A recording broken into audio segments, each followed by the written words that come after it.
हाँ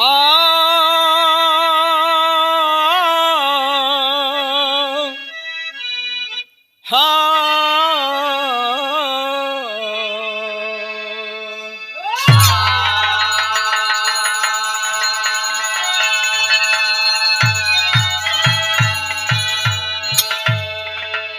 सरफरोशी की दिल में तमन्ना लिए, सरफरोशी की दिल में तमन्ना लिए, सर कफन बांध निकली जवानों की टोली। बच्चे बूढ़े नर नारी भी जज्बात में कस कमर चल पड़े खेलने खूं की होली। क्रांति की ज्वाला जलने लगी देश में, गूंजी सर्वत्र भारत में जय हिंद बोली। तिरंगे के नीचे कसम खा के मंगल चले फारने गोरी दुल्हन की चोली।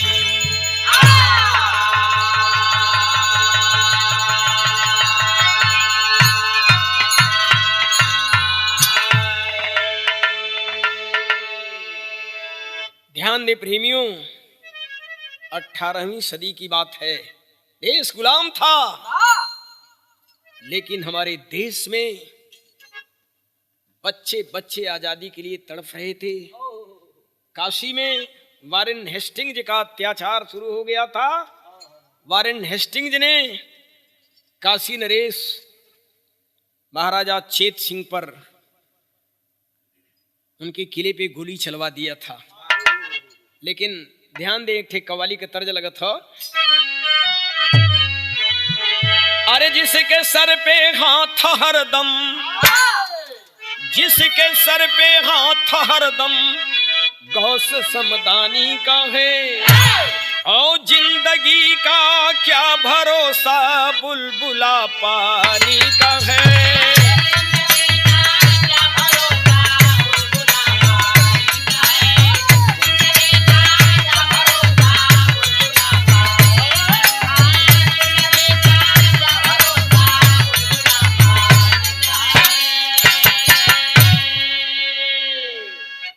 लेकिन गाने की लाइन पर ध्यान दे। शेर से लड़ना समर में, शेर से लड़ना समर में शेर का ही काम है, और जो भगे रण क्षेत्र से उसका ही गीदड़ नाम है।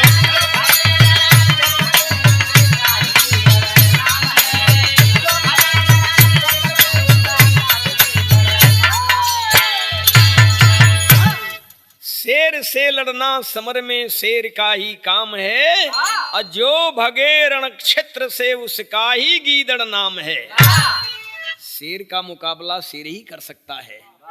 ब्रिटिश हुकूमत में गोरों ने अत्याचार किया,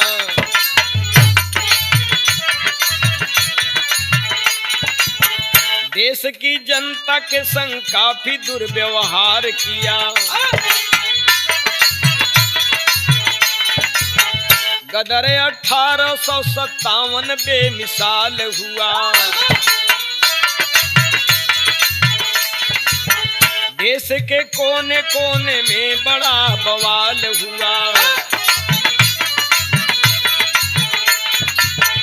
मंगल पांडे, नाना साहब, लक्ष्मीबाई ने हिलाया गोरों को कुंवर सिंह की बुढ़ाई ने। वीरता त्याटों पे ने अंग्रेजों से जंग किया, आजादी की लड़ाई को बहादुर रंग दिया। उसके पहले काशी गुंडों का बोलबाला था, पड़ गया काशी राज से गोरों का पाला था। गोरे काशी नरेश, गोरे काशी नरेश पर गोली चलवाए हैं, मान में सोए हुए सिंह को जगाए हैं।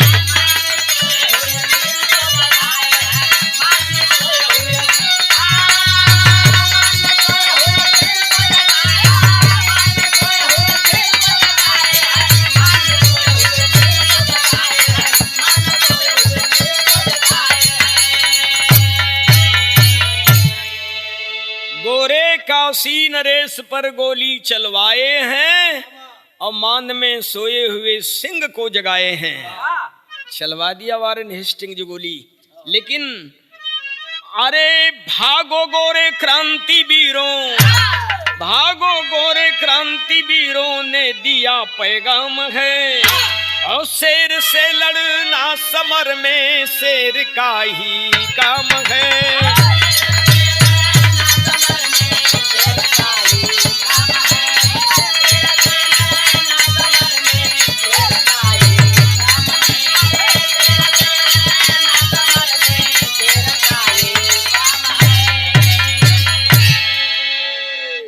पूरे काशीवासी इस घटना से बौखला गए। भइले काशी राज से नाराज मुछ मुंडवा, गोलियन के कर बबूछार। खासई 18वीं शताब्दी के कहानियां, काशीवासी कैले विचार।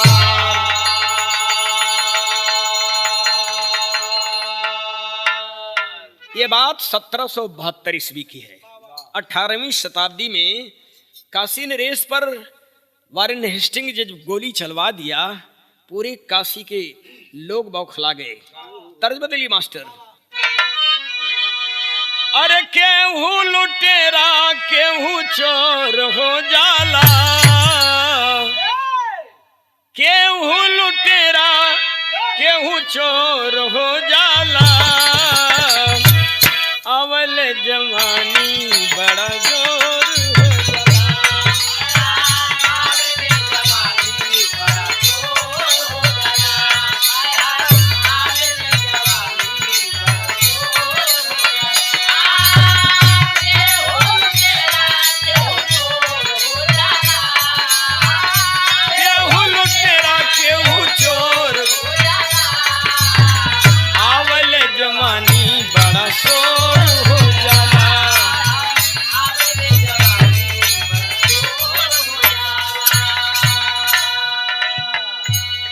लेकिन बनारस का लोग का सोचत हुए, गोरवन का काशी में ना रंग हुई है, गोरवन के काशी में ना रंग हुई है, जम के मुछ मुंडवन से जंग हुई है।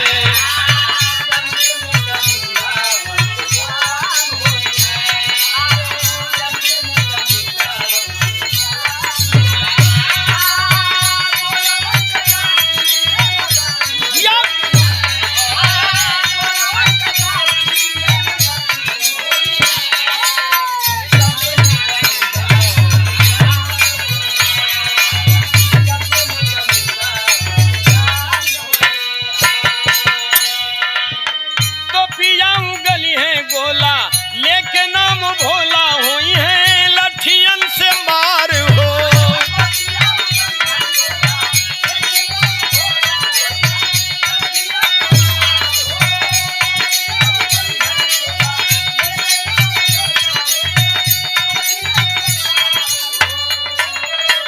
भीड़ नामी गुंडा लेके लाठी और डंडा, कितने यादव सरदार हो।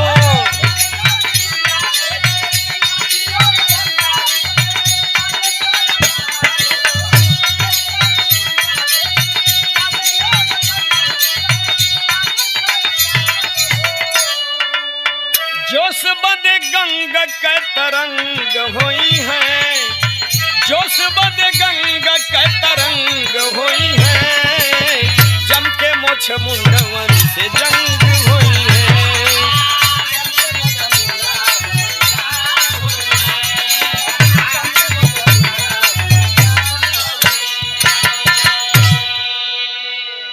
मां गंगा की तरंगे उछाल मार मार करके उत्साहवर्धन करेंगी।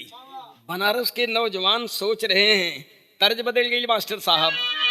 तो कैसे है नादान घुंघरू पायल के,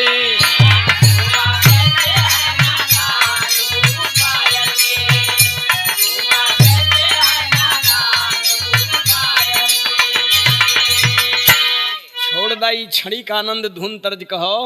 गाना की लाइन पर ध्यान दी है। जवानी कब आएगी काम बोल कर बम भोले।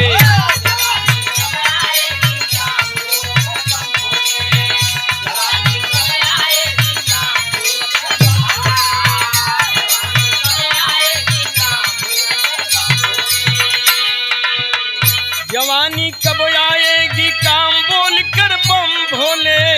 जवानी कब आएगी काम बोल कर बम भोले। न होने देंगे गम की शाम बोल कर बम भोले।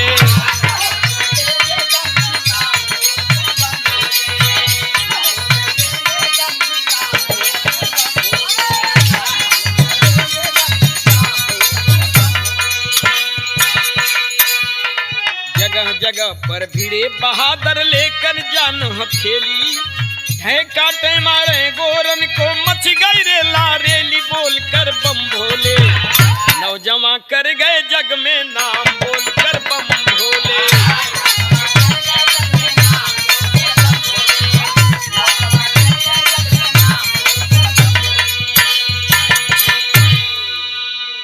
तेरी का भाव हो मास्टर। अरे मोरे राम जवनवा बन के बागी चल पड़े। जवनवा बन के बागी चल पड़े। दुल्हन दुल्हन तो है बनई बे बांधब कर कंगनवा। जवनवा बन के बागी चल पड़े।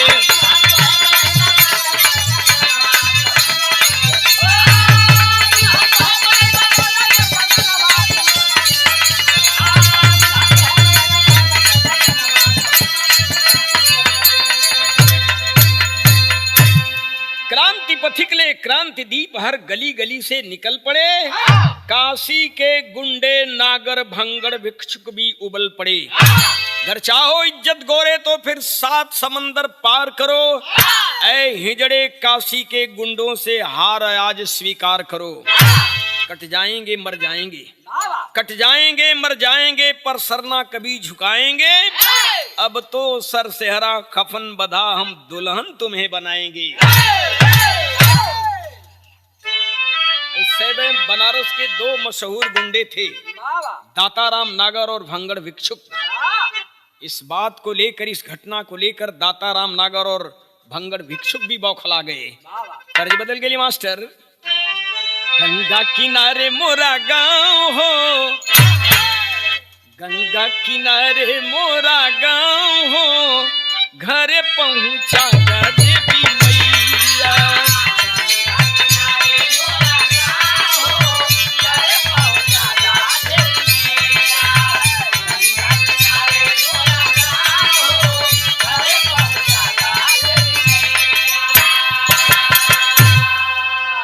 लेकिन गाने का भाव है कि जाए ना वतनवा के शान हो, जाए ना वतनवा के शान हो, बोले जैसे गंगा के लहरिया।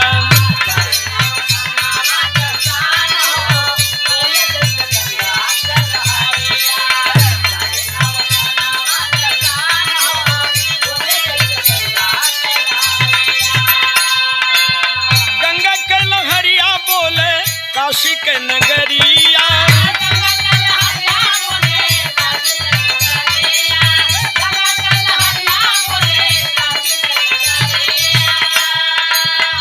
भीड़ा दाता राम नौजवान हो, भीड़ा दाता राम नौजवान हो, बोले जैसे गंगा के लहरिया।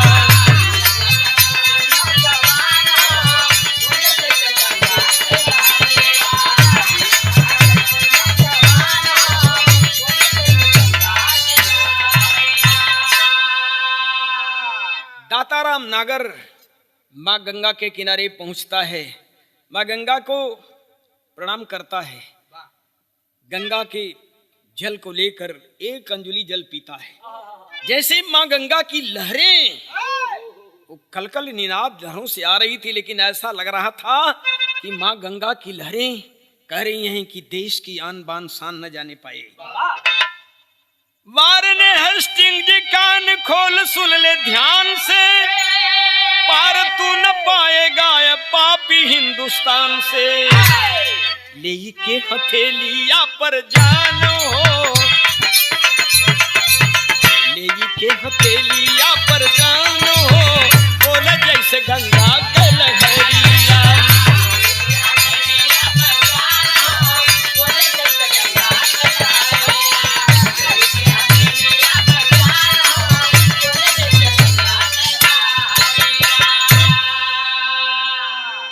मां गंगा की लहरों ने ऐसा नागर में उत्साह भरा कि नागर लाठी लेकर वहां से चल देता है। तर्ज बदल गई। बारी उमर कमर लचकनिया, बारी उमर कमर लचकनिया, गोरिया खींचे न्यूर के पनिया, गोरी के झूले झूलनिया ना।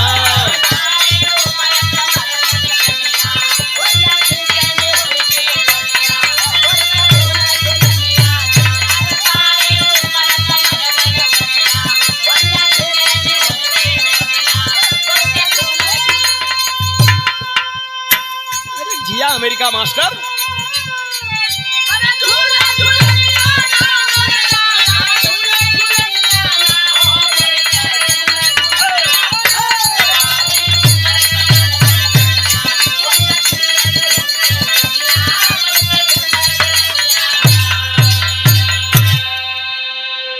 लेकिन गाने का भाव है, अरे गरजा लेके लाठी नागर, गरजा लेके लाठी नागर, बलवानवा हो वतनवा, करबे गोरन से खाली ना।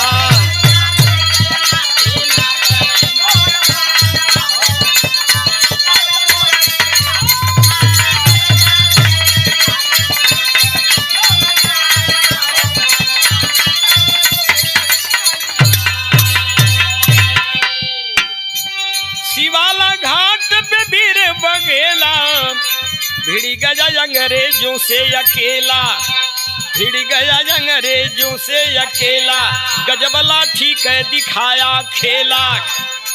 गिन गिन 27 गोरन के, गिन गिन 27 गोरन के, बदल जानवा हो वतनवा, करबे गोरन से खाली ना।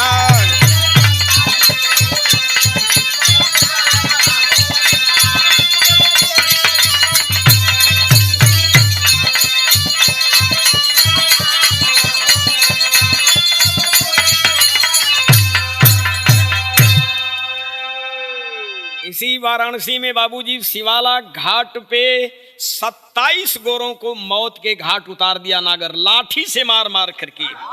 काशी के गुंडे रंगबाजों का हाल फिरंगी क्या जाने, गोरे मुछ मुंडे गुंडे गुटका सही अर्थ क्या पहचाने। कहने को काशी के बासी, कहने को काशी के बासी, पर हम तो हिंदुस्तानी हैं। काशी नरेश तो राजा है, हम काशी के सैलानी हैं। अब तो हमने व्रत ठाना है, अब तो हमने व्रत ठाना है, कब्रें तेरी खुदवाएंगे और इसी शिवाला घाट के बाजू में सबको तपवाएंगे। जल्दी से भागो लंदन को, जल्दी से भागो लंदन को, अब जाग गए हैं दीवाने, परवाह नहीं है जलने की, सम्मा पचले हैं परवाने। अब तो हमने प्रतिज्ञा कर लिया है, गिन गिन करके एक एक को मौत के घाट उतारूंगा। गोलवसन के चाहे गोलियां, गोलवसन के चाहे गोलियां, पनिया बरसया पत्थरवा पहरु पहर पे खड़ा।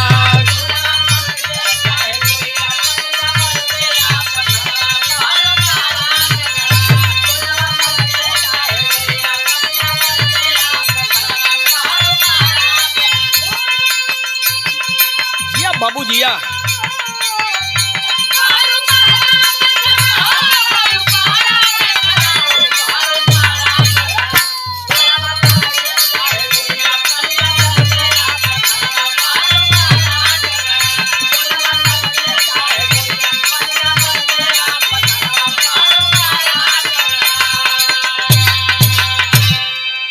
लेकिन गाना का भाव बा, पड़त नागर के समहनवा, पड़त नागर के समहनवा, गोरा भाग लेके जनवा, सब ससनवा हिलल ना, गोरा भाग लेके जनवा सब सपनवा हिलना।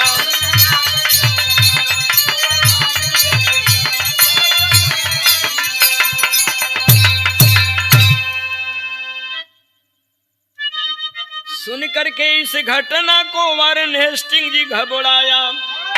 जिंदा पकड़ो किसी तरह से, नागर को फरमाया।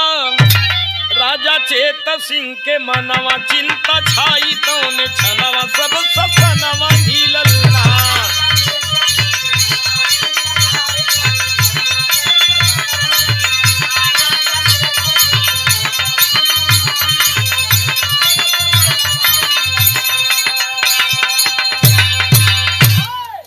सत्ताईस अंग्रेजों को जब मौत के घाट उतार दिया, इस घटना से पूरे अंग्रेज घबरा गए। ब्रिटिश हुकूमत जैसे हिलने लगी। मगर अंग्रेजों ने ऐलान कर दिया, वारेन हेस्टिंग्स ने ऐलान कर दिया, नागर को चाहे जिंदा या मुर्दा किसी तरह से पकड़ना है। यह सुन करके राजा चेत सिंह भी घबरा गए। लेकिन तर्ज फिर बदली मास्टर। सुन बालीदार हो, सुन बालीदार हो, साहेब बिना टिकुली।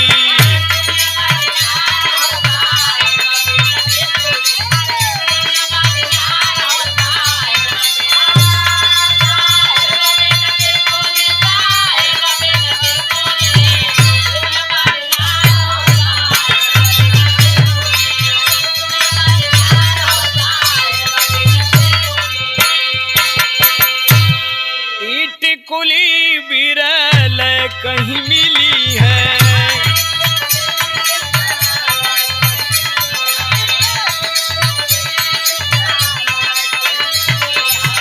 मिली है तो मिली है सादे गुरु दरबार हो, साहेब बिना टिकुली। सुन बालीदार हो, साहेब बिना टिकुली।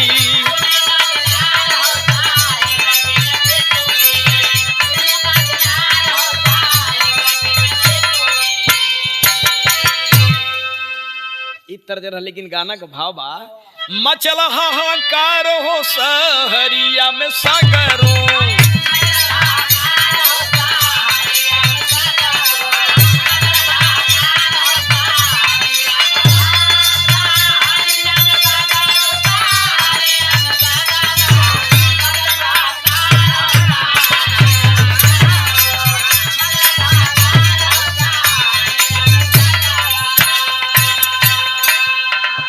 लोटा लेके शौच करने चला नौजवानवा, कठेसर जंगल में घेरे गोरा बेईमानवा।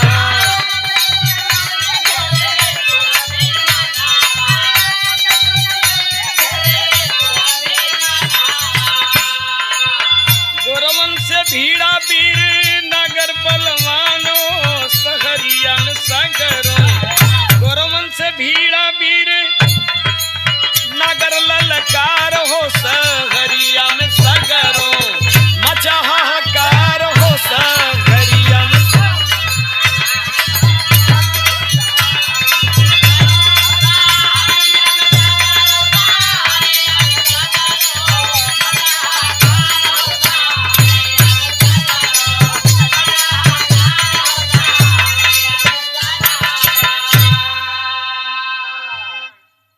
अंग्रेज फिराक में थे, चारों तरफ से खुफिया तंत्र लगाए थे।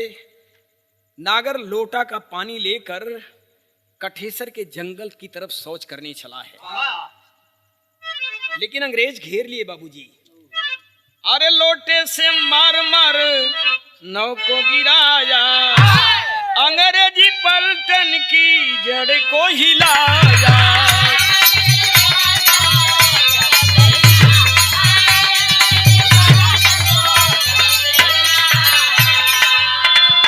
घेर के पकड़ ली हले गोरा बदकार हो, सहरिया में सागरों। मचा हाहाकार हो सागरी।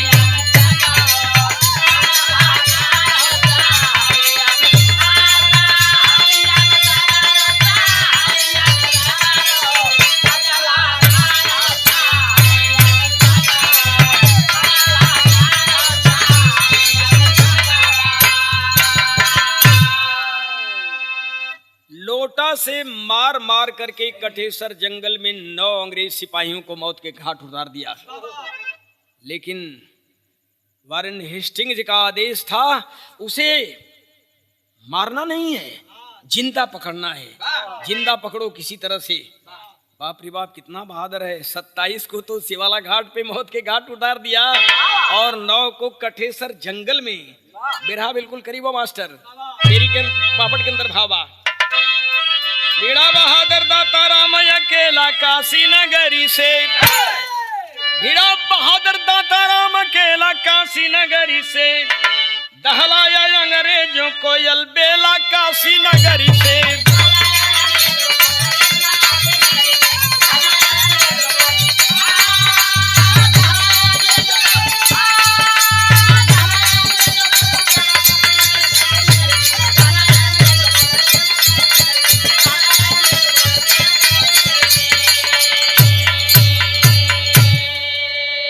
कई दर्जनों अंग्रेजों को मौत के घाट उतारा हो, पकड़ा गया नाहर धोखे से अंग्रेजों के द्वारा हो।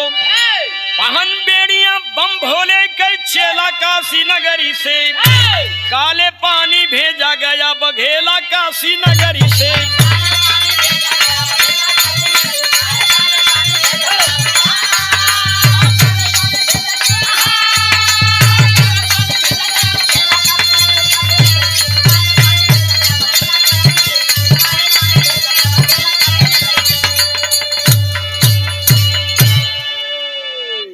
घेर करके अंग्रेज बहादुर नागर को पकड़ लेते हैं बाबूजी, और नागर को हथकड़ी बेड़ी लगा करके काली पानी भेज दिए। विदेशिया के अंदर भाव मास्टर, हाथे हाथे कड़ी लागल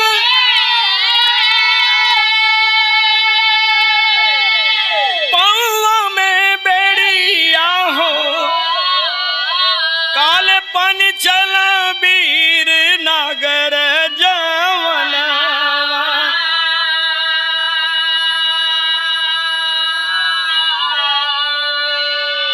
कोड़वा से मार पापी चमावा उचार लिहले, आह भी न किया मुंह से नागर बाला मनावा।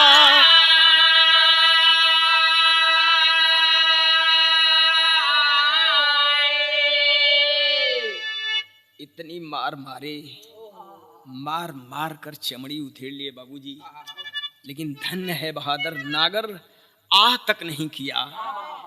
अनावा में बिठा के पापी गंगा जी के राह चलले, पहुंची है नाव मिर्जापुर के सामना।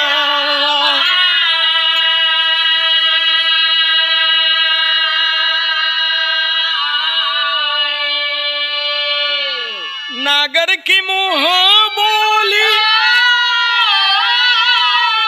प्यारी सुंदर बाई रहली, नार घाट मिर्जापुर में ढुरैली नयनवा।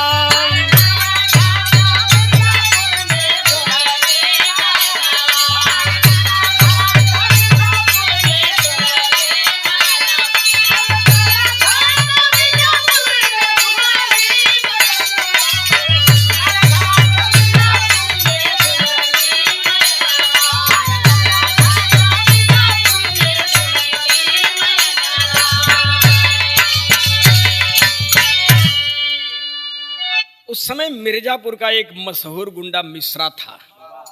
मिश्रा देहात से किसी लड़की को उठा कर लाया,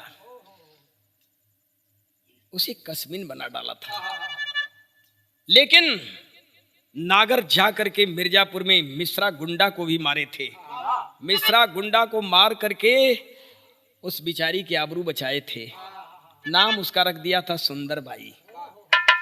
नागर हालांकि उससे उसका कोई अवैध संबंध नहीं था, लेकिन वो मने मन नागर को अपना प्रियतम मान चुकी थी, और नागर भी मौके मौके केवल उसकी देख रेख करते थे। उसके सुख सुविधा का ध्यान रखते थे। जब सुंदरबाई को पता चला कि नागर को अंग्रेज काले पानी भेज रहे हैं, नाव में बिठा कर इसी रास्ते से जा रहे हैं, है उन गंगा जी में नार घाट की सीढ़ी पे पांव डाल के पानी में हिला हिला के रो रो के गा रही थी। देखें, शिव प्रसाद मिश्र रुद्र काशिकेय की लिखी पुस्तक है बहती गंगा, उससे मैंने इस दातान को लिया। उसमें ये भाव है, अरे रमनागर नैया जाले काले पनिया ये हरी,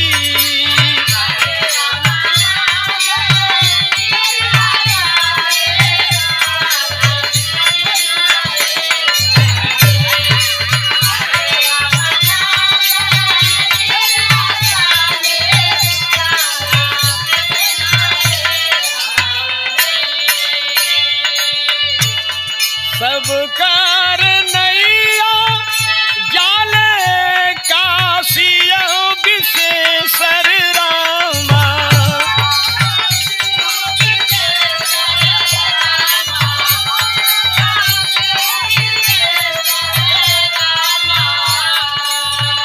अरे रमनागर नैया जाले काले पनिया ये हरी,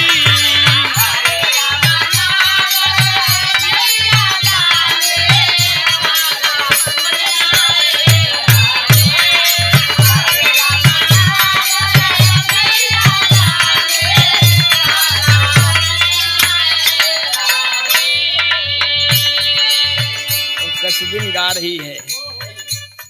घरवा में रोए तो हरी माइया बहिनिया रामा,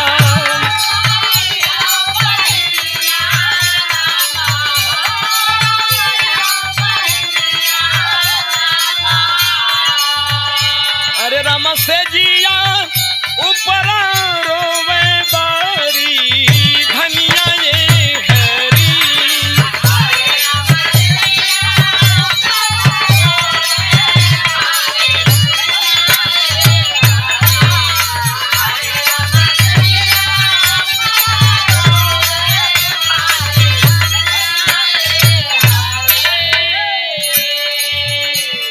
खूटिया पे रोवे तो हरी ढाल तलवरिया